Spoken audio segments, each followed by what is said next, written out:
nani? Wanatuambia wewe ni nani? Wanatuambia hivyo, kama wewe ni muongo, anasema Mary muongo.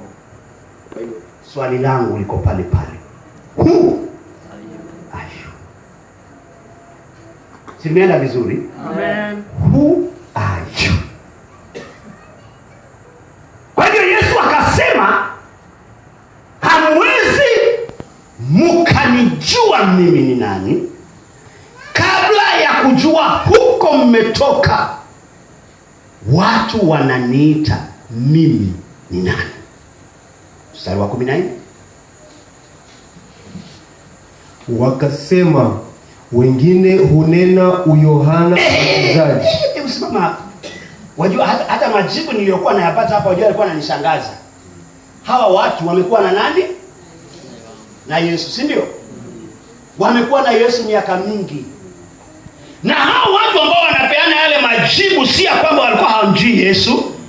Walikuwa wanajua anaitwa nani? Yesu. Lakini hata hiyo alama ni kana kwamba imepotea. Sasa wanampa alama ya mtu mwingine. Wanasema wengine huko wamekupa alama, hawakuiti Yesu. Wanakuita nani? Mbatizaji. Yohana Mbatizaji. Hebu sikiliza, Yohana kuna jina na kuna kitambulisho. Umenielewa? Yes. Kuna jina na kuna kitambulisho. Kwa hivyo wengine wanakuita Yohana Mbatizaji. Kwa nini wanamuita katika hilo jina ambayo ni alama na kumalizia na kitambulisho? Kwa sababu nisikilize, alichokuwa anafanya Yohana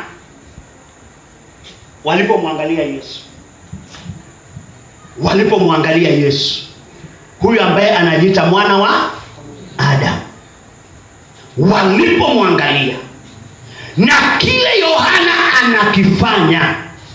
Yohana alifanya nini? Yohana alikuwa na injili moja, tubuni, maana ufalme wa Mungu unafanya nini? Yesu alipokuja alikuwa hana injili nyingine. Alihubiri injili hiyo hiyo, tubuni, maana ufalme wa Mungu unafanya nini?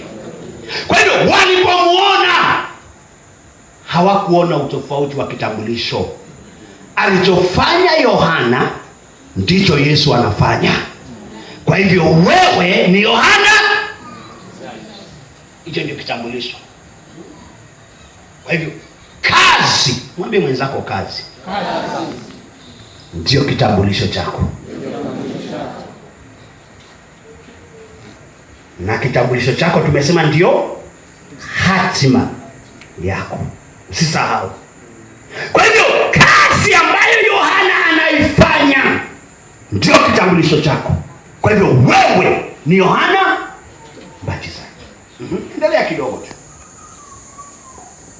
Tunafikia mahali Wengine Elia, wengine Yeremia au mojawapo wa manabii. Basi mama hapa.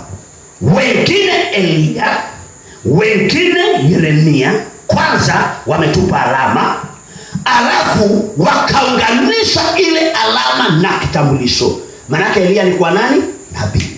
Yeremia alikuwa nani? Nabii. Unaona vile Biblia ilivyo vizuri? Yaani kwanza inatupa alama. Wengine wamekupa alama hata uitwi Yesu. Tukienda kule wanakuita Elia, alama. Wanakuita Yeremia, alama. Lakini anamalizia na kitambulisho. Kwa nini? Kwa sababu walipomwangalia Yesu na kumwangalia Elia katika alama ile na kitambulisho chake cha nabii, alichofanya Elia ndio Yesu alifanya. Elia kazi yake ilikuwa ni moja. Akisema miaka 3.5 hakutanyesha. Kulinyesha. Kazi yake ilikuwa ni ya uumbaji. Si ni kweli? Alikuwa na uwezo wa kuumba na kupangua. Kwa hivyo akisema naomba mvua, maana alimwambia Ahab, naomba mvua. unapofika katika sebule yako, hiyo mvua inakuta njiani. Nataka kuuliza, mvua ilinyesha haikunyesha? Mvua ilinyesha haikunyesha? Yesu alipokutana na watu ambao hawana macho, aliumba macho? Hakuumba? Alipokutana na watu hawana miguu, aliumba miguu ama hakuumba? Alipokutana na watu ambao walitokwa na damu zaidi ya miaka 12, aliumba tendo la kimiujiza kwa kusitisha. Kama Elia alisemaje? Nasitisha, hakutanyesha. Naye Yesu alipoguswa pinde la vazi yake alisitisha. Kwa hiyo walipomwangalia Yesu, maswala ya kusitisha yuko, maswala ya uumbaji yuko. Walipomwangalia Elia, maswala ya kusitisha yupo, maswala ya uumbaji yupo. Kwa hiyo wakasema, wewe ni nani? Elia, ambaye ni nabii. Kwa nini wakamuita Yeremia? Yeremia, kulingana na historia ya kanisa na kulingana na neno la Mungu, inasema alikuwa ni nabii wa maombi. Mwambie mwenzako, nabii wa maombi. Hiyo ndio ilikuwa tabia yake, hiyo ndio ilikuwa kitambulisho chake. Jina lake ilikuwa ni alama, lakini kitambulisho cha unabii alikuwa ni nabii wa nini? Wa maombi. Na ndio tuna kitabu cha maombolezo.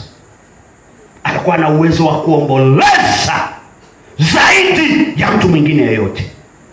Walipomwangalia Yesu, sijui Biblia yako, Biblia yangu inasema baada ya shughuli zote, masaa ya jioni alikwea mlimani akafanya maombi usiku kucha. Kwa hivyo walipomwangalia tabia hii na tabia ya Yeremia, waliona hakuna utofauti. Kazi yake ni maombi. Yeremia kazi yake ilikuwa ni nini? Ndio wakasema, kule tumeuliza, wakatuambia wewe ni nani? Yeremia, kwa sababu ya maisha yako ya maombi. Sasa nakuuliza swali langu pale pale, wewe ni nani? Sasa baada ya hilo jibu, Yesu akawageukia sasa. Hebu nisimame hapa kidogo tu, manake bado ni katika utangulizi kidogo tu. Hebu nisikilize kidogo. Ndio ujijue wewe ni nani. Yaani ndio ujijue wewe ni nani. Sharti la kwanza, lazima utafute huko umetoka. Watu wanakuhitaji. Hiyo ndio ngazi ya kwanza. Hauwezi ukajijua wewe ni nani usipojua kule umetoka. Watu wanakuhitaji. Kwa hivyo ndio Yesu alisimamia pale katika ile maeneo ya Yohana. Maana walitumwa nje waje waulize Yohana ni nani. Na Yesu ndiye akauliza, na huko mmetoka? Maana najua pia mmetumwa. Na kama hamjatumwa mtatumwa. Huko mmetoka, watu wananiuliza ama wanasema mimi ni nani? Kwa hivyo ndio ukajijue wewe ni nani. Hatua ya kwanza, tafuta kujua, si kanisani, kule uliko. Kwa hiyo biashara, kwa hiyo kazi, hapo shuleni, mahali umeajiriwa, watu wanakuhitaji. Hiyo ndio hatua ya kwanza. Bwana Yesu asifiwe. Amen. Usipozingatia hiyo hatua, hutajijua wewe ni nani. Hebu muangalie mwenzako, muulize tena, wewe ni nani?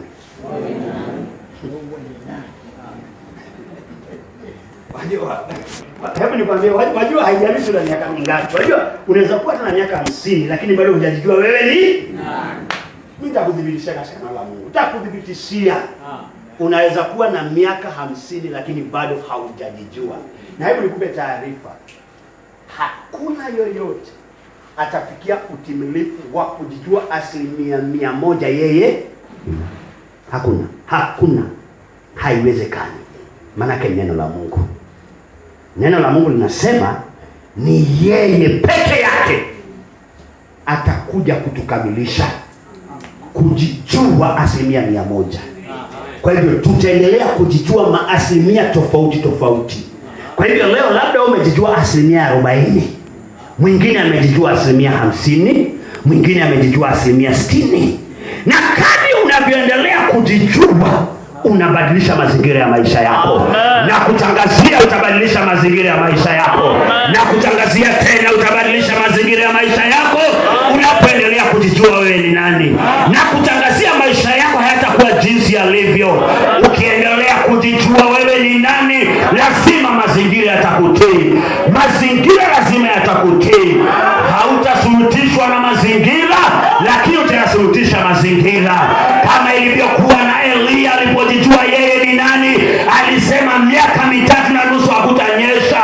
Mazingira ilibidi yamtii. Nasema mazingira yatakutii.